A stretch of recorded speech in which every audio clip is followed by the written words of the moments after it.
if he's in jail, sis. He's his father. He should be the one to explain that. And if he says no, just say sword scabbard. That's it.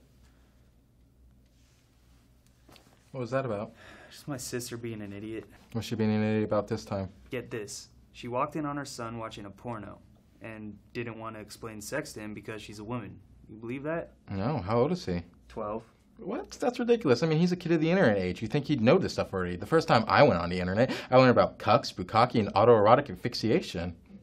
Dude, you're missing the point. Yeah, I don't really see it. So you have to explain sex to like a 12-year-old. Who cares? Yeah, but I shouldn't be the one explaining it to him. It should be his father. But it's not like sex is a hard thing to explain. All right, genius. Well, let's hear it. Well, yeah, it's easy. I mean, because like all you have to do to explain sex is saying having sex is like putting on a shoe. A shoe? Yeah, a shoe. If you think about it, it covers everything, like from foreplay to like, it just stuff like that, I'm not following. Well, let me go ahead and explain. And guess what? Because it's a shoe, I have visual examples. So, see, right now, here we have a shoe. It is tied. If I want to, I can insert my foot into the shoe, all ready, willy-nilly, but it's like, it's uncomfortable. It's just tight, uncomfortable for both me and the shoe. So before that, we need to get the shoe prepared. Now, you might be asking, how do we get the shoe prepared? No, I wasn't really wondering that. Well, to go ahead and prepare the shoe, first you got to do is untie the shoelaces like so. Now that the shoelaces are untied, you go ahead and you're going to play with the tongue a little bit. You just move it around, flick it, just do all sorts of things with it. Now once you have subsequently play with the tongue a proper amount of time, you go ahead, get a couple of fingers, and you just insert into the shoe like so.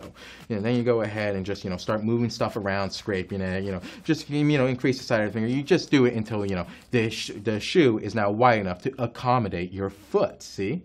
Are you alright, man? You need to talk about something? No, I'm fine. I don't know what you're talking about. See, now that the shoe is basically ready for insertion of the foot, basically you go ahead and insert the foot. Now before you insert the foot, it's always recommended to go ahead and wear a sock, because while it may feel great to go in barefooted, there's always the possibility that you can ruin the shoe with let's say your foot stank, and that foot stank doesn't really leave the shoe for 8 or 9 months, and even then afterwards it's 18 to 24 years, because foot stank doesn't leave the house like it used to leave the house back in the good old days. But that's besides the point. You go ahead and you think the solution to getting rid of the foot stank would be as simple as just removing the stinky sole from the shoe, but then the shoe makes the argument that it's their body and they should be the one to get to decide what to do with their body. And while the shoe is correct that it's their body and it's their choice of what they get to do with it, you're kind of screwed, because at the end of the day, you never really want to be with the shoe. You just wanted to go ahead and you wore these shoes because they were convenient at the time. You don't like these shoes. You don't love these shoes. You just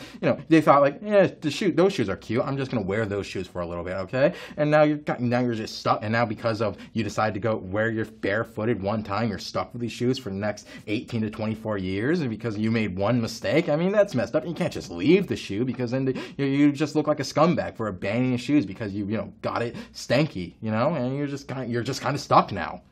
Do you need to talk about something, man? I'm fine. I'm completely fine. Okay, can we just go back to like the explanation? Sure. Okay, so now we have the shoe all prepared. It's all primed, primmed, ready, all ready for you. So you can go ahead and insert the foot. So basically, now that you have the shoe, everything's fine. You have the shoe. Once everything is all prepped and you're wearing a sock, which you should always wear a sock, because for all we know, the shoe has a disease or something. You go ahead and you insert the foot into the shoe. Now, before you insert the foot, you have to do it gently, and I mean gently. Insert the foot into the shoe, and then, boom. And now that your foot's inserted into the shoe, you go ahead and you can start running, walking, jogging, doing whatever you do, with your shoe forever, however long, whether it be 15 seconds or 15 hours, So, now you're done. Well, what about the shoelaces? What about the shoelaces? You just leave them untied? Yeah, they're not important. Well, do you know any girls that have shoelaces down there? Well, no. But what if I trip and fall and hurt somebody? Then you have a perfect excuse if you get caught cheating. What are you even talking about? I'm not in a relationship. Oh, my bad. I thought you were setting me up for that joke. The whole trip fell. I didn't mean to. I just tripped and fell inside of her. But So are you really that uncomfortable with the shoelaces being untied? Yeah. Like, fine, I'm gonna go tie the shoelaces, but don't come crying to me when your little niece, nephew, uncle, cousin, or whatever this little shit is comes in and says like, Uncle, I was inside my partner the other day and I couldn't find the shoelaces to tie, you know? I doubt he's gonna take it that literally. Where are you going? I'm gonna go explain sex with a shoe. But I'm not done yet. I have this entire thing with anal and sandals.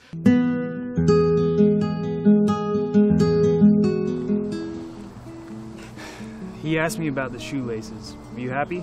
No, because that means a 12-year-old had sex.